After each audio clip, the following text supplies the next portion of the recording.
An increase in attacks by Iranian-backed militias on U.S. personnel in the Middle East. What does it mean for American troops?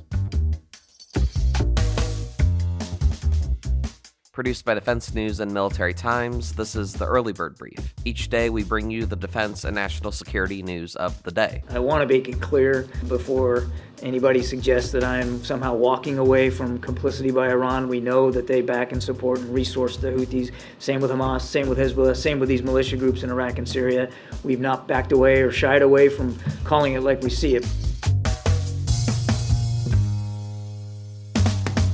A new submarine study hopes to better address industry issues, and the Air Force raises its enlistment age ceiling. What does it all mean for our defense and security? You'll find out. I'm your host, Simone Perez. Today is a spooky October 31st, 2023. Just a quick note for you all, be sure to tune in for a special super spooky Halloween episode later today at noon. And make sure to eat a candy bar or your favorite candy, and may your Halloween be full of ghouls and goblins. Now back to the show. First up, we do have updated numbers coming out of the Middle East, which show a large increase in attacks on bases that house U.S. personnel in Syria and Iraq. Attacks rose significantly in October as the U.S. increased its support for Israel in its war with Hamas. Last Thursday, the Pentagon announced strikes against 2 sites in eastern Syria in response to the recent attacks. Those locations were linked to Iranian's Revolutionary Guard Corps. We know that these are Iranian-backed militia groups that are supported by Iran, and of course we hold Iran responsible for these groups. Military Times Pentagon Bureau Chief Megan Myers brings us the latest updates about U.S. troops and attacks on them in the region. So as of Monday, October 30th, the Pentagon has counted 23 at least total drone attacks on bases in Iraq and Syria where there are U.S. troops housed. They're estimating it's been at least 14 in Iraq and at least 9 in Syria. And so that's about double from last week. And these attacks have been since October 17th. So while there's been more attacks in this past week, there have not been more injuries. The total injury count is the same as it was a week ago, still 21 minor injuries, and those troops returned to duty soon after being treated. And these attacks are exclusively, or at least mainly, from Iranian-backed militias. Yes, that's the understanding, which is why last week the retaliatory strike that the U.S. took in Syria was on an Islamic Revolutionary Guard Corps facility. Did U.S. officials anticipate that the attacks from these groups would continue, or that the 2 strikes the U.S. military conducted was enough of a deterrence against further attacks? They are maintaining that they will take steps to strike back, when it suits them, when they decided they want to do it. They are not making any sort of, grand statements about annihilating anybody. These are all very symbolic strikes back. And the really, it seems like the goal is to instead do an even better job of preventing some of these attacks. So there have been a couple of dozen attempts, but only a couple of those drones that flew over these bases actually detonated, which is why the injury count has been so low. Most of them have been shot down. And now there are more air defense assets moved into the Middle East to help out with this problem for the overall force posture protection. So hopefully, even if there are more drone attacks coming in, and they do anticipate that this is going to continue, they won't be able to detonate because they'll just be shot down. Thanks, Megan. The U.S. response to support Israel has included moving numerous assets into the region. 2 carrier strike groups and an amphibious ready group with the Marine Expeditionary Unit were moved to the region, and 2,000 U.S. troops were put on 24-hour prepared to deploy orders. Another important story, the highest military court has largely overturned the conviction of a Coast Guard chief who sent inappropriate messages to other senior enlisted leaders in a group text. For more on how this ruling will set precedent for service members going forward, Navy Times editor Jeff Zazulowicz joins the episode. So Jeff, could you take us through the details of this case? Yeah, sure, Zaman. Thanks for having me. So basically, in a ruling released last week by the U.S. Court of Appeals for the Armed Forces, which is kind of the highest military court in the land, they overturned the 2019 conviction of a Coast Guard chief who had been convicted for violating Article 91 of the Uniform Code of Military Justice, or UCMJ, after he sent 3 inappropriate text messages to a Chiefs Mess group thread while himself and these other chiefs were all assigned to the heavy icebreaker Polar Star. The 3 texts in question were pretty undeniably juvenile material. In one, he took a photo of one of the chiefs and did a, quote, crude drawing of male genitalia, end quote, on the photo of that other chief, according to the appeal court's ruling. In another one, he sent a pic of a scantily clad man to the thread after a senior chief had missed their chief's call and basically suggested, hey, this is why senior chief missed the chief's call. And then in a third one, he basically, as it pertained to a female chief, he wrote, he posted a photo of her from her yearbook. I have no clue where he got that photo. And he wrote, voted most likely to steal your B word. Or he was convicted in 2020, and the chief was busted down to E6 and given 30 days of restriction as well as a reprimand. The chief in question, Chief Machinery Technician Fernando Brown, has since retired, according to his civilian attorney. And what did this appeals court decide?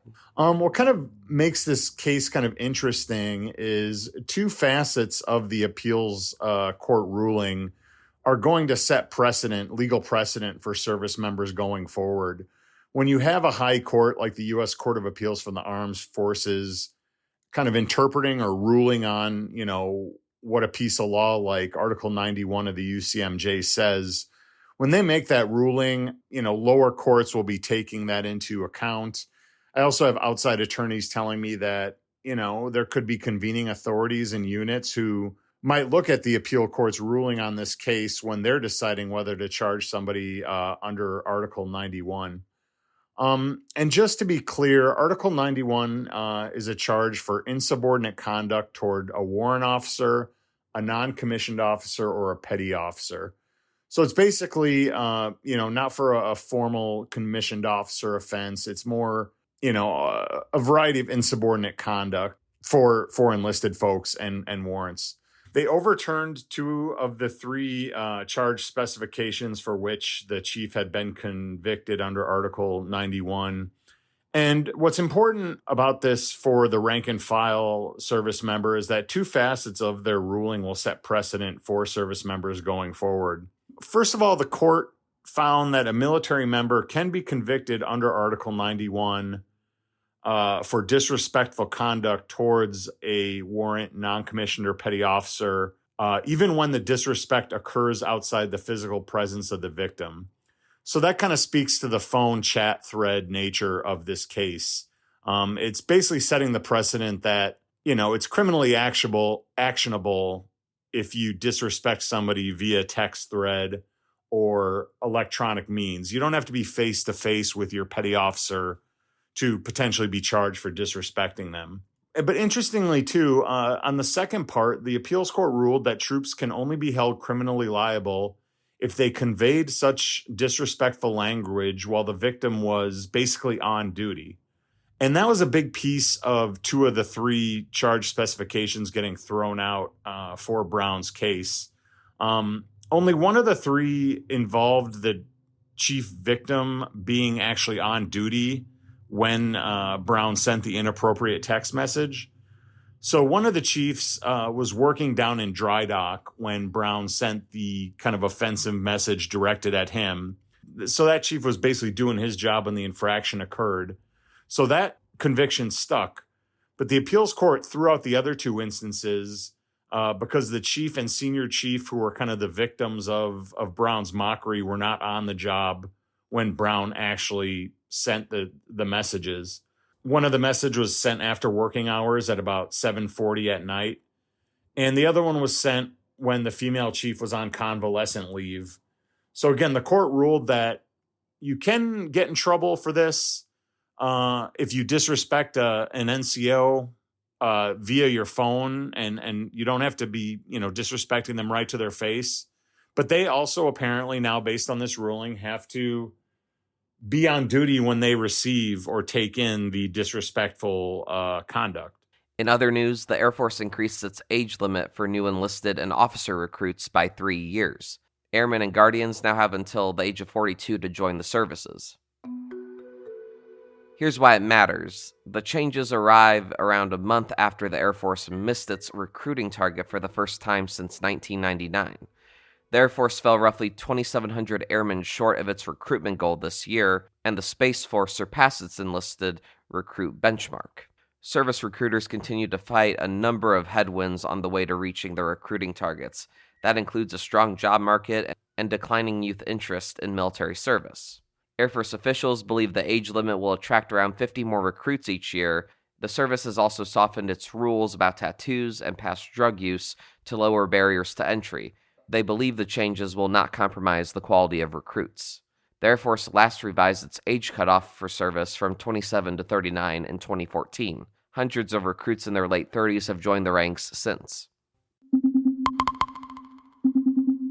Also on your radar today, the U.S. submarine industry is under strain, but a new, more comprehensive study may help assess the industry's needs.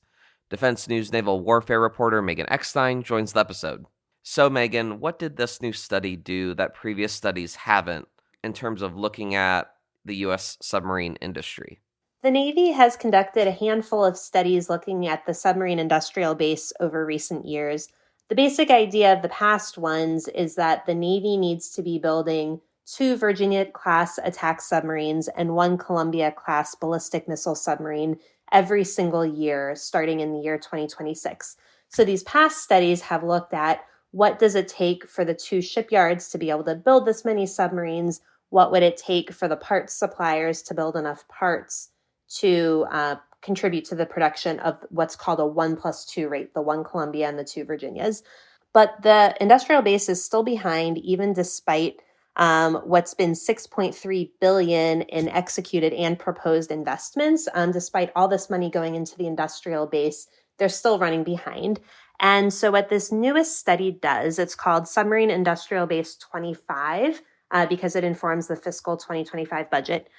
So what SIB 25 did is it said, okay, these same companies are not just having to do the 1+2 Columbia and Virginia production, but they're also being asked to build more spare parts so that they can help improve the readiness of the existing submarines. They're also being asked to do more work to contribute to the AUKUS arrangement with Australia and the UK.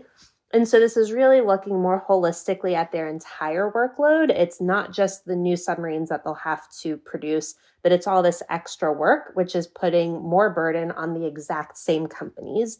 So the idea here was to really understand the full scope of the work. That way the Navy could understand the full scope of the investments they would need to make. Could you describe what are the goals of U.S. submarine manufacturing going forward? There are a number of moving parts and goals they want to achieve, right?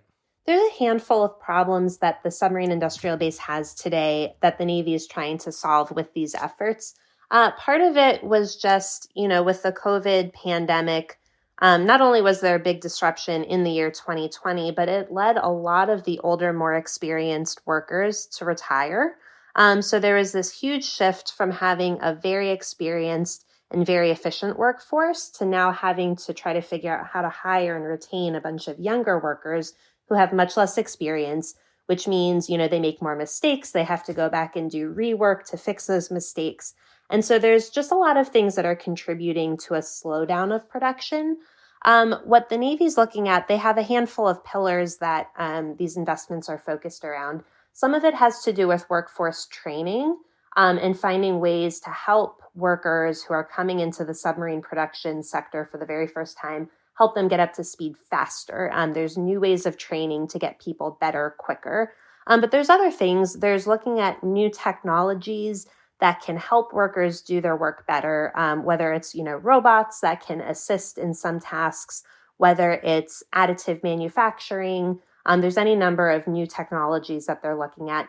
They're also looking at expanding the facilities at the 2 shipyards, which are General Dynamics Electric Boat in Connecticut and HII's Newport News Shipbuilding in Virginia. So expanding some of the facilities there. Another line of effort is actually taking some work away from those 2 yards and allowing other companies to do it. It's called strategic outsourcing. And the idea is that there's just not enough space to build, big steel modules at these 2 shipyards because they're trying to do too much work at one time. So they're looking at having other companies that are set up to build these massive modules and then ship them to the 2 shipyards where they can go into final assembly. But Austal USA is one example of a company where a lot of investment money has gone into setting them up to take some of this workload away from the big shipbuilders, just to help with the workflow. So yeah, there's billions of dollars flowing into all of these efforts, really aimed at trying to get workers up to speed and trying to make the process of building and moving parts around more efficient. And now here's some other stories that we're hearing chirps about. Marine Commandant General Eric Smith was hospitalized following a medical emergency Sunday evening. The Marine Corps provided no additional details about his condition or the medical emergency at the time of this recording. Slovakia's new government announced a big deployment of police and armed forces along the border with Hungary yesterday. The move is an effort to prevent growing numbers of migrants from entering the country. Israeli troops and tanks pushed deeper into Gaza yesterday and freed a soldier held captive by Hamas militants. Hamas and other militant groups are believed to be holding some 240 captives, which include men, women, and children. And Task and Purpose reported that another American military veteran has been confirmed to have died fighting in Ukraine. David Lee Coate served in the Michigan Army National Guard.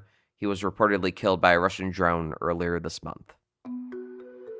And on this day in history, in 1864, amid the Civil War, Congress admitted Nevada as the 36th state.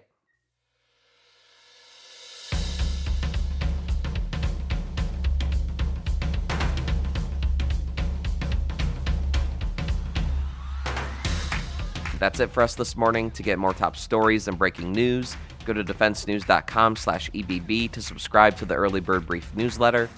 Please give us a like, rating, and a comment wherever you get your podcasts, and be sure to follow us on social media at @defense_news and at Military Times. The Early Bird Brief is hosted and produced by me, Zimone Z. Perez. Today's episode featured stories by Megan Myers, Jeff Zazulowicz, Jaime Morcarillo, and Megan Eckstein. Our editor-in-chief is Mike Bruce. Have a great day.